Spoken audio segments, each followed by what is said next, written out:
పెద్దవాడవుతూ ఉండగా ఆ తరువాత రాజుగారికి ఒక కొడుకు పుట్టాడు. కొడుకు పుట్టిన తరువాత రాజుగారికి యవ్వరాజ్య పట్టాభిషేకం చెయ్యాలనిపించింది. ఆ యవ్వరాజ్య పట్టాభిషేకం చేద్దామనుకునేటటువంటి సమయంలో మంత్రి గారు రాజు దగ్గరికి వచ్చి, ఈ పెద్దవాడైనటువంటి మణికంఠుడు ఎక్కడ పుట్టాడో ఎవరికి పుట్టాడో ఎవరికి తెలియదు, ఎక్కడో అడవిలో పుట్టాడు, నీకు దొరికాడు, కానీ నీకు పుట్టినవాడు రెండో కుమారుడు, అందుకని వాడికి పట్టాభిషేకం చేయమన్నాడు. చాలా జాగ్రత్తగా గుర్తుపెట్టుకోవాలి, ఇది వదిలిపెట్ల. రాజ్యంలో అందరూ సంతోషించారు. ఈయనొక్కడు వెళ్ళి రాణిగారి చెవు పట్టుకుని గూడు కట్టుకుని పోరాడాడు.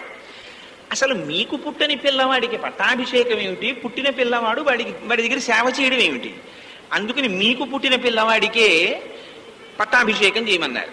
అంటే ఆవిడంది సకల గుణాభిరాముడు కదా మణికంఠుడు, ఎలా పక్కన పెట్టడం ఆయన్ని అంటే ఆయన అన్నాడు, నేను ఒక కుయుక్తి చెప్తాను, నీకు తలకాయ చాలా నొప్పిగా ఉంది అని చెప్పి పడుకో, రాజవైద్యుల చేత నేను చెప్పిస్తాను, పులిపాలు తీసుకుని వచ్చి తాగిస్తే ఆవిడికి ఆ శిరోవేదన తగ్గుతుందని చెప్తాను.